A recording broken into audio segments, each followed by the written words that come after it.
Il y a une propriété rurale isolée en Pennsylvanie, à la lisière de la forêt nationale d'Allegheny, où quelque chose d'étrangement effrayant interagit avec la maison et les personnes qui y vivent, poussant des cris et des hurlements semblables à ceux des singes, des rêves, frappant les murs et laissant même des traces physiques. Pourtant, malgré l'installation de nombreuses caméras, il y a rarement des enregistrements visuels, et ce qui apparaît rend les choses encore plus étranges. Mais le plus étrange, c'est que ce ne sont pas que du oui-dire. Ces événements ont été observés à plusieurs reprises, documentés et filmés par 3 hommes différents, dont aucun n'a de raison de mentir, ni même ne pourrait mentir. Quand vous regardez tous les détails, comme vous allez le voir, j'ai interviewé les 3 pour cette vidéo, et ils m'ont donné accès à tout ce qu'ils ont enregistré. Accrochez-vous, car cette enquête sur le Sasquatch ne suit aucune des règles habituelles. Première partie, éléments audiovisuels qui n'ont aucun sens. Avant d'aborder les théories ou les explications, vous devez comprendre les faits de base de ce qui se passe ici. Parce que cette propriété n'est pas silencieuse, il s'y passe régulièrement des choses. Ils ont déjà trouvé des empreintes auparavant. Ils ont également eu des observations visuelles, des aperçus furtifs du Sasquatch. Le couple âgé qui vivait là s'est d'abord mis en contact avec quelques chercheurs, puis a fini par entrer en contact avec un homme nommé Todd Smith, cherchant de l'aide, convaincu qu'au moins un Sasquatch vivait sur leur terrain. Et peut-être aussi autre chose. Nous en reparlerons plus tard. Les propriétaires actuels ont dit que les anciens n'ont vécu dans la maison et sur le terrain qu'environ 6 mois. Et ils sont partis si précipitamment après la vente qu'ils ont laissé plein de leurs affaires et de la vaisselle derrière eux, et ne sont jamais revenus les récupérer. Les propriétaires sont convaincus que ces personnes sont parties si vite parce qu'elles ont été effrayées. En découvrant cette histoire, vous comprendrez pourquoi. Todd Smith fait partie des 3 chercheurs que j'ai interviewés pour cette vidéo que vous découvrirez plus tard. Nous sommes ici. Regardez comme c'est long, il a trouvé ça. Et d'ailleurs, quand ce sera le cas, vous découvrirez une forme étrange de preuve physique du Sasquatch à laquelle vous n'avez probablement jamais pensé auparavant. Mais l'activité ne s'arrête certainement pas là. Ces propriétaires ont vu des objets se déplacer ou apparaître de façon inexplicable, aussi bien à l'intérieur qu'à l'extérieur de leur maison. Des chaises qui bougent, des portes d'armoire qui s'ouvrent. Ils laissent et prennent aussi des objets autour de la propriété. Ils ont également signalé d'étranges lumières flottantes qui semblent se déplacer avec une certaine intelligence. Elle va de droite à gauche devant l'objectif de cette caméra en forme d'orbe et on peut voir à travers. Tout cela, et bien plus encore, a finalement poussé Logan Chezo à installer un système de caméra en continu 24 heures sur 24 et 7 jours sur 7. Diffuser en direct les événements sur la propriété? Pour moi, on dirait une sorte de camouflage et je déteste dire ça, mais je n'arrive pas à comprendre ce que c'est.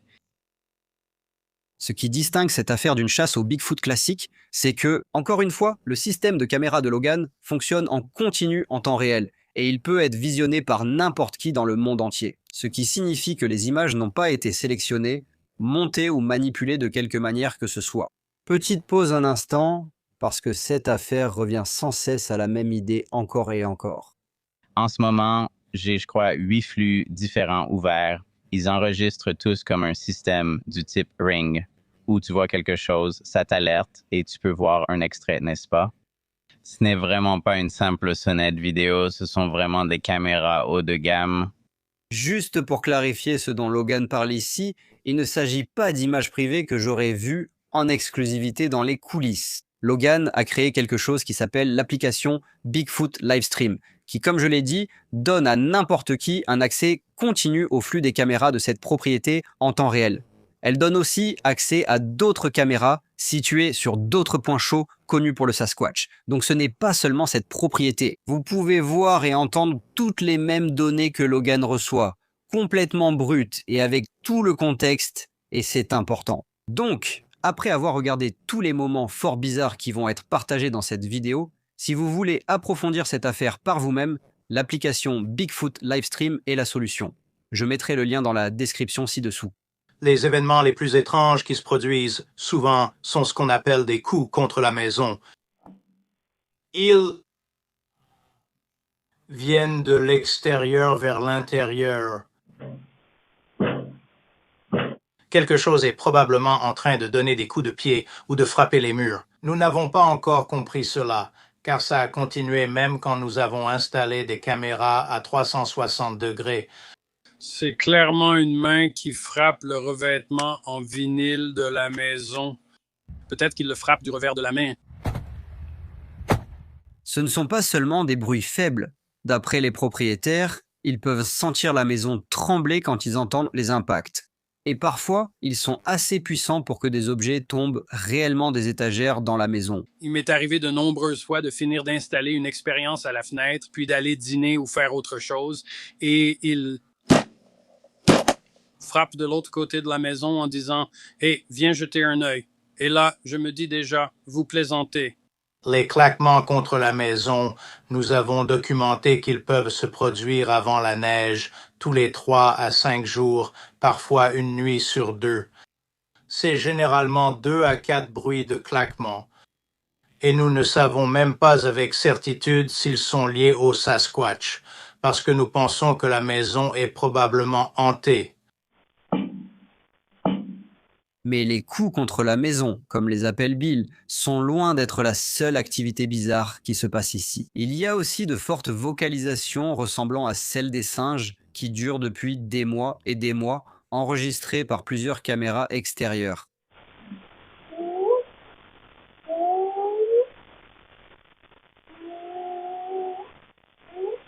Nous avons effectivement capté des vocalisations proches des caméras, ce qui est très déroutant. Parce que parfois la caméra à l'avant de la maison l'enregistre très clairement, et ce sera très faible, voire inaudible, sur une caméra à l'arrière. Donc, qui que ce soit qui produit ces sons ne le fait généralement pas depuis l'autre côté de la rue ou à une centaine de mètres. Je veux dire, c'est à très courte distance, ce qui rend ces enregistrements vraiment intéressants. Honnêtement, les gars, la première fois que j'ai entendu ces vocalisations, j'ai cru qu'ils étaient humains. J'ai supposé que ces propriétaires et les chercheurs étaient probablement victimes d'une farce, ou peut-être même qu'ils en faisaient une eux-mêmes. Mais il y a un problème flagrant avec cette théorie. Quoi que ce soit qui produit ces sons est suffisamment proche des caméras, d'après le volume des enregistrements, pour qu'on le voit aussi à l'image. Mais ce n'est pas le cas. Nous avons littéralement des caméras sur tout le périmètre de la propriété. Ça fait partie de l'histoire. Je voudrais en parler un instant, désolé d'interrompre, mais la couverture à 360 degrés est à la fois intrigante et déroutante. Parce que si on entend des vocalisations qui, comme tu l'as dit, me sont assez proches de la maison, au point où certaines caméras les captent et d'autres non. Ça doit être vraiment très proche de la caméra qui les capte. Pourquoi y a-t-il si peu d'images, voire aucune? Comment est-ce possible? C'est l'un des mystères que nous essayons de résoudre. Est-ce que tu es en train de dire que quelque chose a percuté le mur extérieur, l'un des murs extérieurs de la maison, à un endroit où tout être visible serait apparu sur une caméra? On ignore précisément ce qui se passe avec ce qu'on appelle les coups contre la maison. Encore une fois, je ne suis pas un expert en poltergeist, mais j'ai entendu parler de sons comme ça produits par des fantômes. J'ai aussi entendu des histoires de Sasquatch se rendant invisibles. Donc je veux dire, je garde l'esprit ouvert, mais je préférerais une créature en chair et en os, même aveugle, quand on essaie de documenter des preuves comme ça. Voici donc la grande contradiction. Quelque chose vocalise à plusieurs reprises et frappe la maison violemment. La couverture vidéo 24 heures sur 24 est très étendue. Les grands animaux ordinaires sont clairement capturés assez souvent, mais quoi que ce soit qui produit ces sons reste invisible. Pourquoi? Et ce n'était pas seulement une seule nuit. Les 3 hommes que j'ai interrogés surveillant cette propriété depuis des mois. Les appels de type Whoop se produisaient environ toutes les 2 ou 3 semaines. Depuis août, quand nous avons commencé à capter du son, cela a continué même après avoir installé des caméras à 360 degrés, alors nous avons continué à ajouter des caméras. Du côté de la Pennsylvanie, a beaucoup plus de caméras parce qu'il y a eu beaucoup d'activités là-bas. Donc, je m'y suis rendu en avion 2 fois cette année. Une fois, j'en ai installé quelques-unes. Puis, il y avait tellement d'activités. Je suis allé sur place et j'ai tout doublé pour vraiment capturer des choses.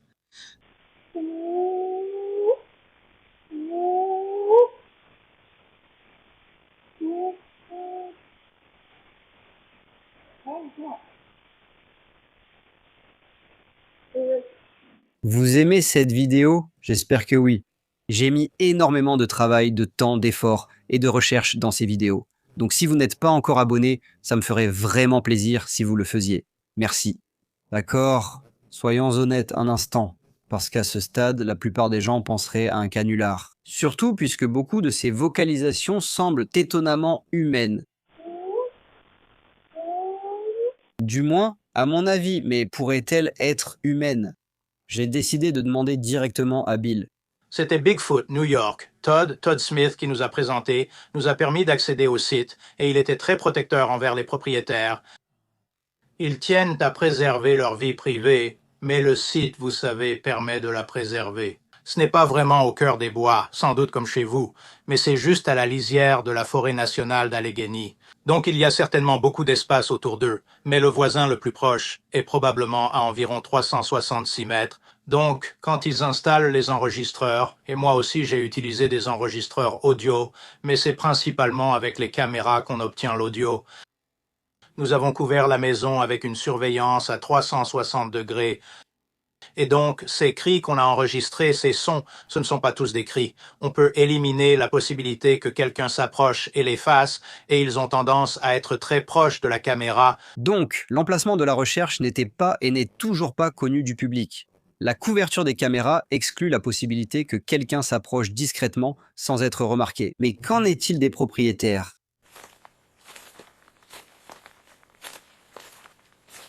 J'ai passé du temps avec les propriétaires et ils sont âgés et tous les deux ont des problèmes de cordes vocales. L'un a survécu à un cancer de la gorge et l'autre à une maladie grave qui affecte sa gorge.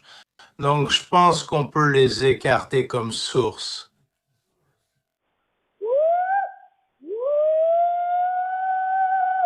Donc encore une fois, nous avons des vocalisations de tout près, des impacts répétés et puissants sur la maison, une couverture complète par les caméras, mais presque aucune preuve visuelle.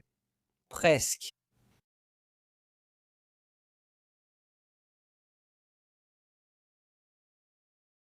Il y a quelques captures visuelles fugaces, une forme indistincte passant juste devant une caméra, par exemple, qui est montée à 2,50 m du sol.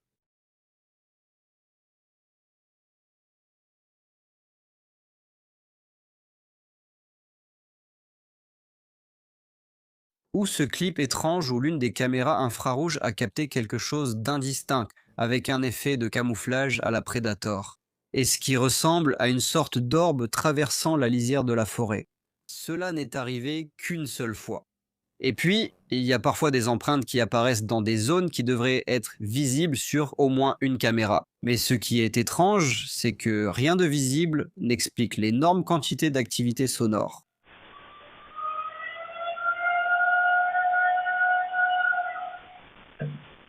Si c'est le Sasquatch, ils sont très insaisissables. Nous pouvons tous en convenir. Même la capacité de s'approcher directement des caméras là où les angles morts ont été grandement réduits, ou même éliminés, comme tu l'as dit, et de vocaliser juste à côté d'une caméra sans apparaître visuellement,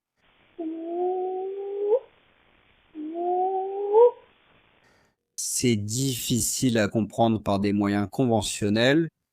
Je suis d'accord. Je veux dire, ce que nous espérions tous, c'était d'installer les caméras et d'attraper le coupable en vidéo. Coïncident avec l'audio, l'un de nous a pensé que c'était une avancée majeure. Une nuit, nous avons eu des coups contre la maison et en moins d'une minute après une vocalisation, donc pour moi, c'était une corrélation. D'accord, c'est là que ça devient confus, parce qu'un fantôme pourrait-il frapper la maison en réponse à une vocalisation ou l'inverse? J'ai oublié ce qui est arrivé en premier. C'est déroutant, je n'ai pas d'explication. Eh bien, certains des bruits se sont espacés, mais d'autres choses, clairement, non. J'ai créé un modèle d'activité. Cela se produit juste avant la pleine lune. La plupart du temps, au moins une fois par mois, vous entendrez une sorte de vocalisation. Je ne parle pas de choses lointaines, mais de ce qui est proche de la maison. J'ai fait le tour complet de la limite de leur propriété.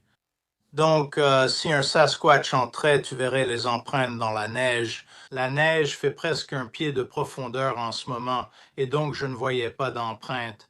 Mais les claquements sur la maison et les cris, si on peut les appeler comme ça, se sont arrêtés depuis que la neige est tombée. Ce qui est intéressant, c'est que d'autres phénomènes paranormaux ont continué à se produire. Le plus récent, c'est une fenêtre qui s'est ouverte toute seule, ce qui est arrivé 2 fois, dont une fois où Logan l'a filmé.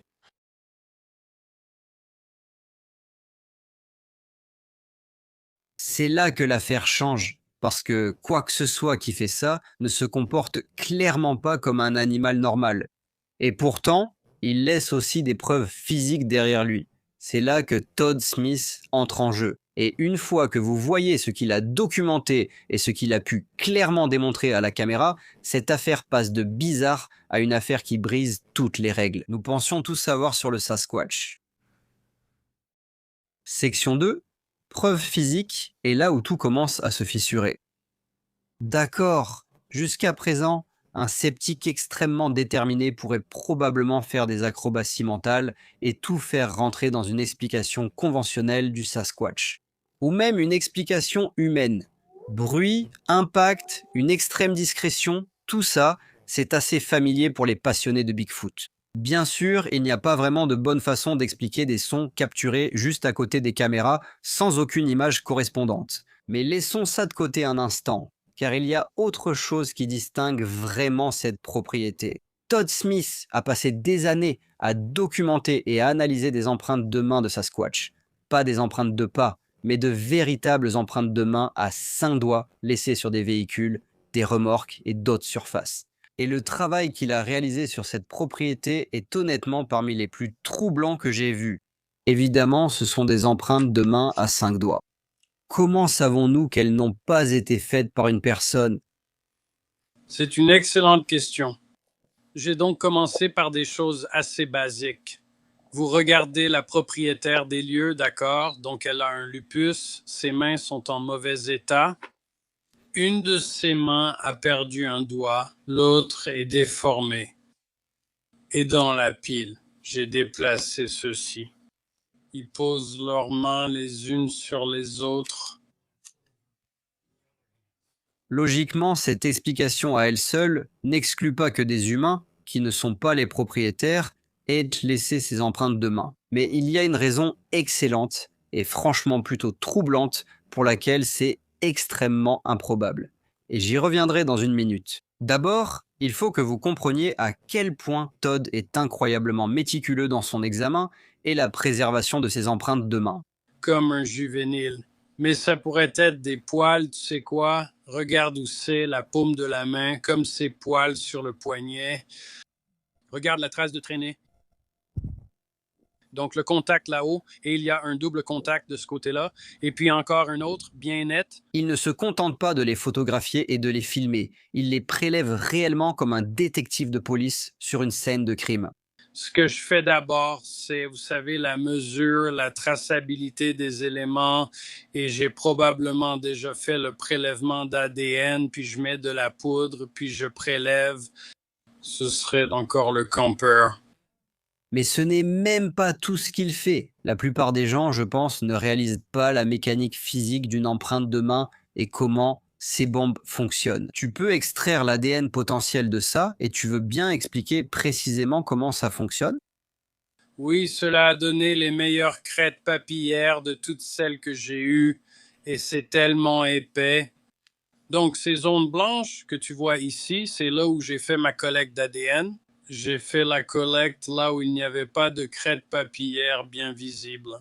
Ah oui, ça c'est l'original, et donc tu sais, c'est de la poudre biochromatique. J'ai relevé.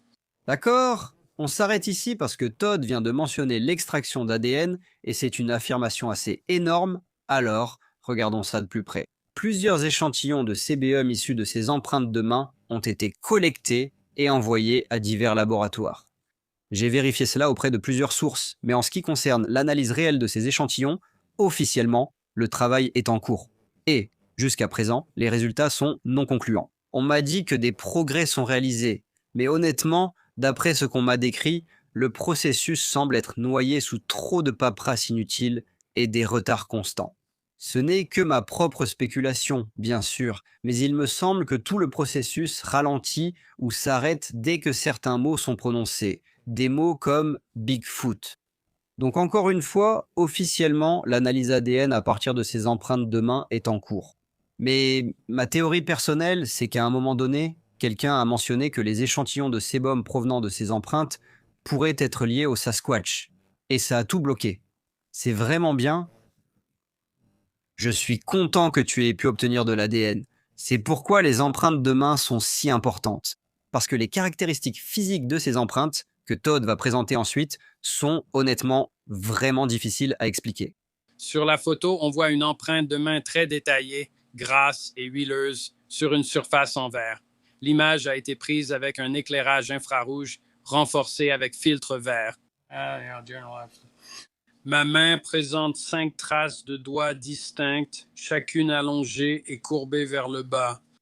Le doigt montre un effilement. Il paraît plus long et plus fin que les doigts humains habituels.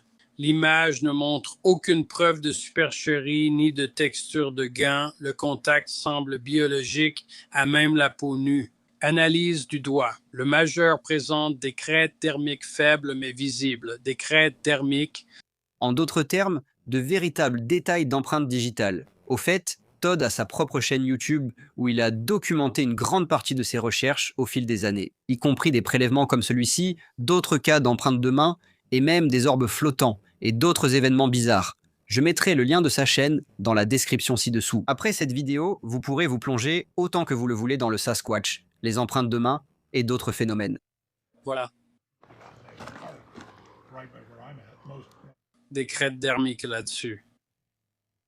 Bref, j'ai toujours pensé que c'était l'une des choses que j'apprécie le plus chez Todd, c'est qu'il ne tire pas de conclusions hâtives. Peu importe à quel point les preuves sont convaincantes, il garde toujours un scepticisme sain et refuse d'écarter l'intervention humaine. Mais comme je l'ai laissé entendre plus tôt, il y a un détail concernant ces empreintes de main qui, à mon avis, exclut clairement un coupable humain. Cela concerne la façon dont ces empreintes se comportent. Vous voyez, Todd a remarqué quelque chose d'étrange à leur sujet assez tôt. Quand cela s'est produit, en fait, j'avais le haillon baissé et ils avaient moulé l'empreinte de pas. Et ils ont montré aux gens à quel point elles sont délicates. Donc, je les recollais, je les réparais. 6 d'entre elles, ils m'ont appelé pour dîner. Viens dîner. Je ressors 1 heure plus tard et elle me dit « Fais attention, tu sais, j'ai vu quelque chose de noir sous ton camion. Fais attention aux ours. » D'accord, je regarde autour du camion, il n'y a pas d'ours. Elle sort avec sa canne quelques minutes plus tard. Tu dois chercher des empreintes de main et il pleuvait, donc tu pouvais voir. C'est un coq de benne en fibre de verre teinté. Tu pouvais voir l'eau s'accumuler avec sa propre tension de surface, les molécules essayant de se rassembler pour traverser la trace de main grasse. C'est un peu comme quand tu poses un autocollant et qu'il y a des bulles et que tu dois les faire sortir. Eh bien, il y en avait 2 et j'ai une vidéo de leur formation, mais j'ignorais aussi ce que faisait la créature. Elle est allée voir sur la banquette arrière de mon camion, ce qui apparaît quelques jours plus tard. Donc, l'empreinte de main a été faite en septembre 2023. J'ai relevé cette empreinte de main sur la coque de mon camion. Pense à combien de fois la voiture a été lavée l'hiver et tout le reste, et voilà ce que j'ai pu relever en 2024. On dirait que c'est beaucoup plus huileux qu'une empreinte de main humaine. C'est le cas. Et cette huile, il y a vraiment quelque chose de particulier avec cette huile. Regardez l'eau perlée, vous l'avez vu aussi. N'avez-vous pas vu comment elle a grossi? Pour tester ce détail de traces de main très huileuses, j'ai demandé à Todd d'essayer quelque chose de très simple, mais très révélateur. Je lui ai demandé de placer une empreinte de sa propre main fraîche à côté d'une empreinte supposée de Sasquatch, qu'il affirme avoir été laissée sur son véhicule alors qu'il enquêtait sur cette propriété en Pennsylvanie. 2 empreintes côte à côte sur la même surface. Ensuite, je lui ai demandé d'essayer de laver les 2 empreintes. Donc, voilà un peu mes traces humaines, d'accord. Donc, oui, on dirait que peut-être quand je referme ça, mais je veux dire ça vraiment une fois que c'est fait. Ces créatures. Une fois qu'elles touchent certaines surfaces peintes, ici c'est de l'aluminium, mais quand elles touchent vraiment les plastiques, les fibres de verre, les revêtements en poudre, les garnitures, sur votre voiture, les empreintes de main ne partent vraiment pas. C'est en fait la deuxième fois que je les lave. Parce que je n'ai pas appuyé sur enregistrer et j'ai fait un autre jeu d'empreintes de main. Petit rappel ici, on va juste faire ce carré-là. Voici les empreintes de main et tout ça a été fait avec du détergent et du dégraissant.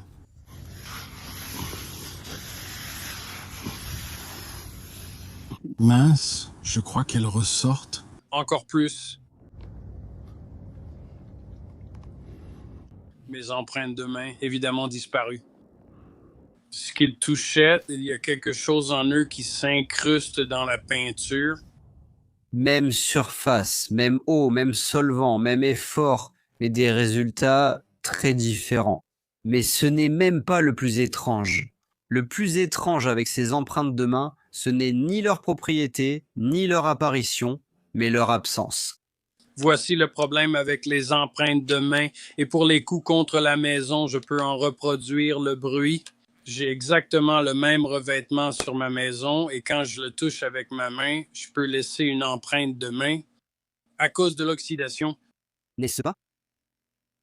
Je n'ai jamais trouvé d'empreinte de main là où il frappe de la maison en faisant du bruit. Il n'y a jamais eu de dégâts, rien. Donc quelque chose frappe la maison assez fort pour être entendu et ressenti à l'intérieur, mais sans laisser de dégâts, sans apparaître sur aucune des caméras, même pas de traces de main. Et c'est là que cette histoire prend un tournant, car en plus des preuves physiques de ces empreintes de main, Todd a commencé à documenter quelque chose qui ne correspond à aucun modèle biologique connu.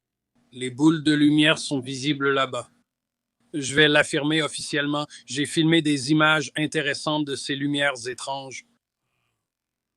Elles sont vraiment intensément lumineuses, comme si quelqu'un soudait à l'arc dans les bois, mais oui, ça ne projette qu'un halo lumineux. Juste dans les arbres autour à proximité immédiate. Il voit des orbes et ce que le propriétaire appelle des lumières d'esprit qui apparaissent brièvement. Et je les ai vus là-haut à une occasion, eux aussi. Donc vous avez vu des orbes vous-même? Personnellement, j'ai vu des orbes 2 fois, une fois sur leur propriété et une fois dans les bois à un autre endroit. À l'œil nu, on ne voit pas les boules de lumière aussi bien qu'avec l'iPhone qui les verra mieux, mais l'infrarouge en verra même que nous ne pouvons pas voir. Le parcours de Todd est vraiment important ici. Avant de se concentrer sur le Sasquatch, il a passé des années à enquêter sur des prétendues hantises. J'étais chasseur de fantômes et je ne fais plus ça maintenant. Ça m'a donné de très bonnes compétences d'enquête et de très bonnes compétences pour démystifier. Je ne sais pas, je ne dis pas que c'est toujours comme ça, je ne sais pas si c'est pour atterrir. Cette ressemblance troublante que Todd remarque inclut quelque chose de très étrange qui s'est produit sur la propriété plus d'une fois. Je vais te dire ce qui se passe là-bas en ce moment avec cette fenêtre qui s'ouvre et se ferme dans sa chambre. Et le fait qu'on capte ça à la caméra, c'est intéressant. Et c'est exactement ce que je veux dire. J'ai plus d'un segment de bizarre. Une fenêtre qui s'ouvre alors que personne n'est à proximité. Les propriétaires âgés insistent que ce n'était pas eux. De façon étrange, la caméra s'est inclinée loin de la fenêtre au moment où elle s'est ouverte. Peut-être parce que son système de détection de mouvement a repéré ces oiseaux et a tenté de les suivre. Il n'y a vraiment aucune explication mécanique à ce qui s'est passé ici. Quand j'ai vu ce clip pour la première fois, il m'a semblé apercevoir quelqu'un à travers la fenêtre dans la maison, alors que les propriétaires affirmaient ne pas être présents. Mais ça ne ressemblait pas vraiment à une personne. Et encore une fois, les propriétaires jurent sur tous les tons qu'ils n'étaient nulle part près de cette fenêtre à ce moment-là pour essayer de prouver leur sincérité. Ils ont même demandé à Logan de filmer une reconstitution à la même heure, avec des conditions d'éclairage similaires, où la femme ouvrait réellement cette même fenêtre. La reconstitution est visiblement différente.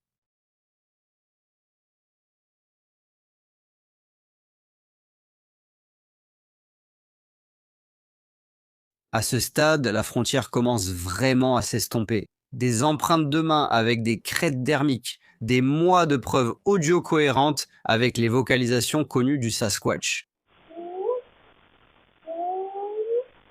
En plus, c'est extrêmement intelligent, je dirais même surnaturel, le fait d'échapper aux caméras, et maintenant des lumières flottantes, de brefs aperçus de mouvements et d'autres activités bizarres. Cela, franchement, reflète des cas paranormaux classiques.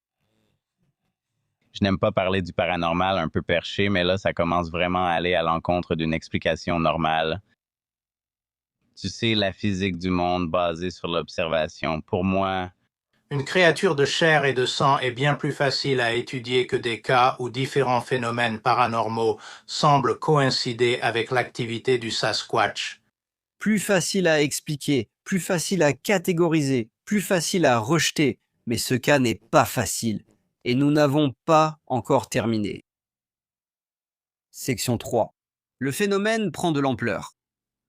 Donc, jusqu'à présent, tout ce que vous avez vu et entendu a été lié à cela. Une propriété rurale en Pennsylvanie, un seul endroit, un couple âgé, une série continue d'événements étranges. Mais il y a une raison pour laquelle j'ai continué à mentionner Logan Chesso tout au long de cette vidéo, car Logan ne surveille pas qu'un seul endroit. Comme je l'ai mentionné plus tôt, Logan est le créateur et l'opérateur du Bigfoot Livestream Project, un réseau de caméras et d'enregistreurs audio fonctionnant en continu dans des zones supposées d'activité du Sasquatch. Actuellement, cela inclut la propriété en Pennsylvanie que vous venez de voir, ainsi qu'un campement isolé au cœur des montagnes boisées, près de Radium Springs. En Colombie-Britannique, où j'ai mené une expédition en octobre dernier, j'ai trouvé de nombreuses preuves, et j'ai même eu une brève observation. donc, à Radium, j'ai surtout capté de nettes cassures d'arbres et beaucoup d'autres phénomènes anormaux. En ce qui concerne l'audio, je n'ai pas eu de visuel complet là-bas. La chose la plus impressionnante que j'ai pu obtenir là-bas, c'est une pierre lancée en direction de la caméra.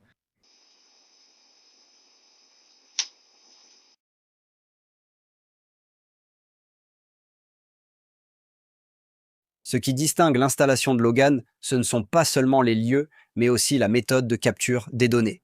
Il ne s'agit pas simplement de clips isolés déclenchés par mouvement.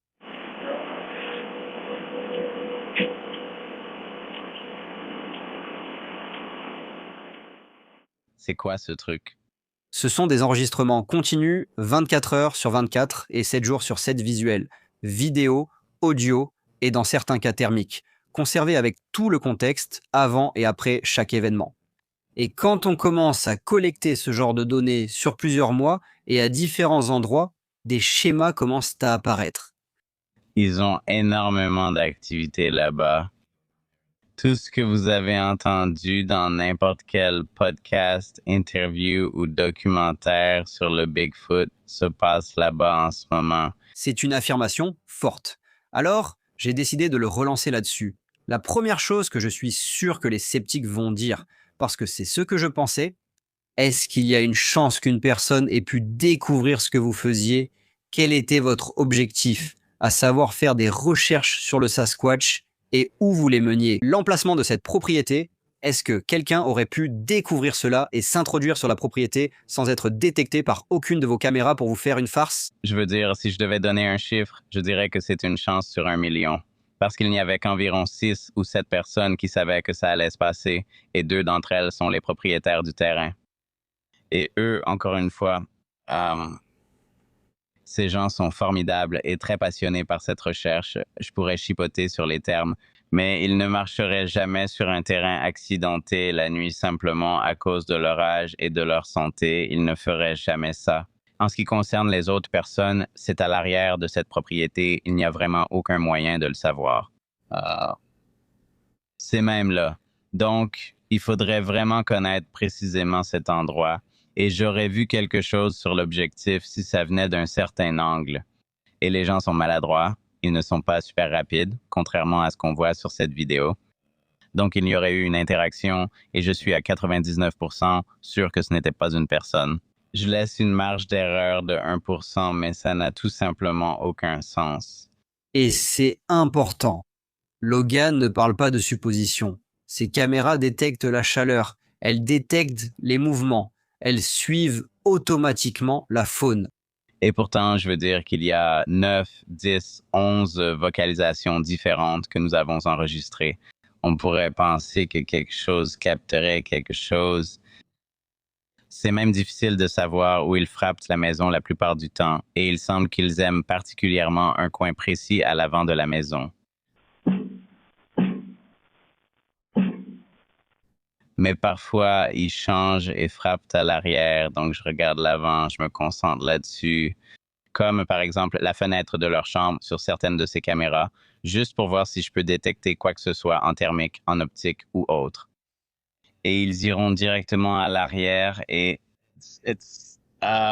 c'est frustrant. Mais même là, tu vois, je pointerais vers les angles et tu entends les claques et tu ne vois rien sur la vidéo, tu l'entends sur la forme d'onde, sur l'audio, c'est clairement là. Les propriétaires entendent aussi.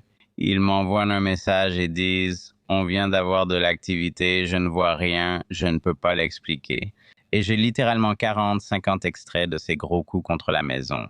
Certains sont comme de petites tapes, mais d'autres, c'est comme si quelqu'un frappait la maison avec son poing. C'est tellement fort. Leur tableau tombe du mur. Ce n'est pas que du bruit non plus. Vous avez vu les rares images qui ont été capturées, mais j'ai décidé d'examiner de plus près les détails qui les entourent. Et quand je l'ai fait, c'est devenu encore plus étrange. Il y a un grand buisson juste là et vous voyez quelque chose. Vous voyez quelque chose apparaître en thermique, puis vous commencez à distinguer des signatures thermiques et vous voyez le buisson. Mais ensuite, vous voyez comme on dirait le sommet d'une tête.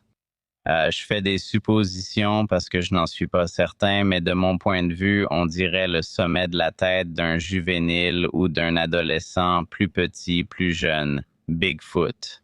Il y a une capture très brève où quelque chose passe très rapidement devant une caméra et l'obscurcit. Et la caméra fait brièvement la mise au point dessus. Et on peut voir pendant un instant un peu de texture. Mais encore une fois, c'est beaucoup trop près pour dire ce que c'est. Cette caméra en particulier, devant laquelle cet être est passé, est à 2,50 m du sol. Oui, celle-ci est aussi un vrai casse-tête.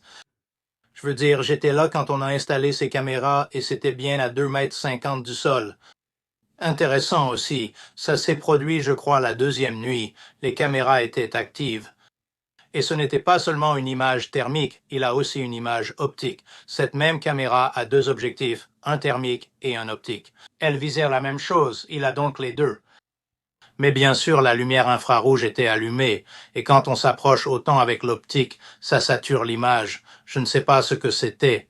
Je veux dire, il y a eu des théories selon lesquelles quelqu'un aurait pu faire une blague avec un sweatshirt parce qu'on dirait presque qu'il y a une couture tissée sur l'image. Mais encore une fois, dans cette région de Pennsylvanie, à peu près tout le monde possède une arme à feu.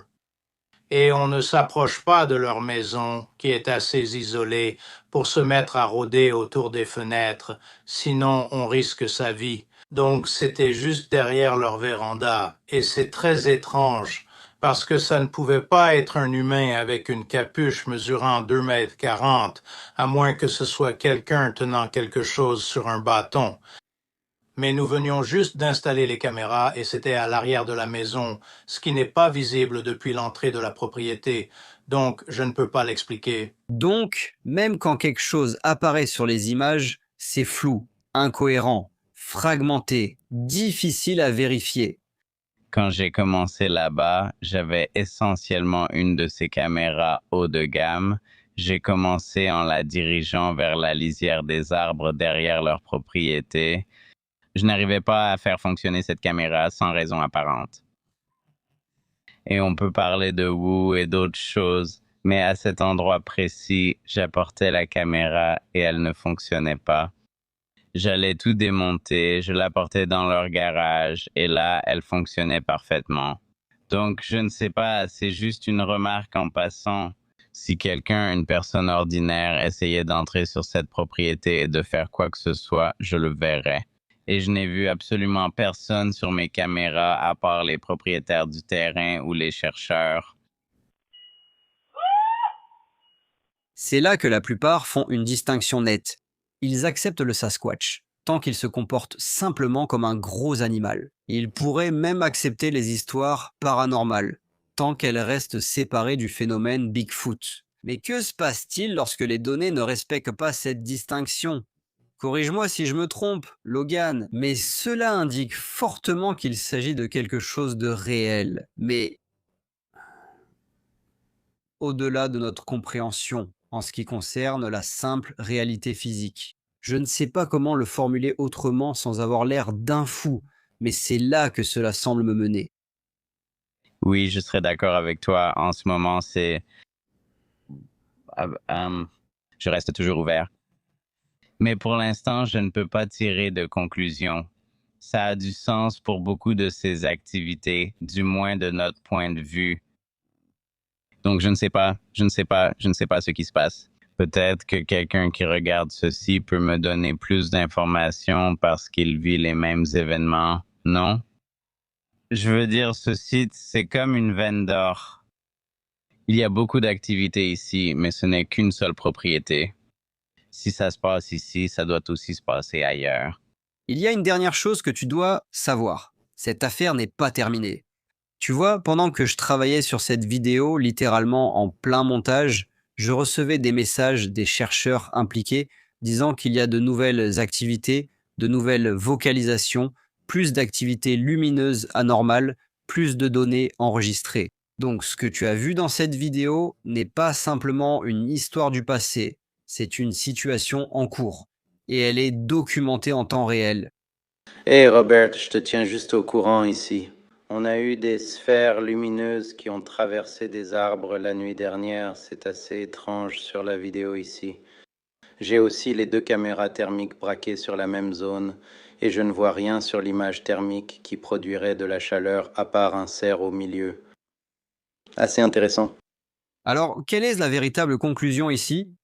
Eh bien, ce n'est certainement pas que nous avons toutes les réponses, mais les anciennes réponses ne fonctionnent clairement plus. Un seul son est facile à ignorer, une histoire bizarre est facile à écarter, mais une fois que vous accumulez des mois de données continues provenant de plusieurs endroits, toutes capturées indépendamment et montrant le même type d'anomalie, ce qui en ressort n'est plus simplement du bruit.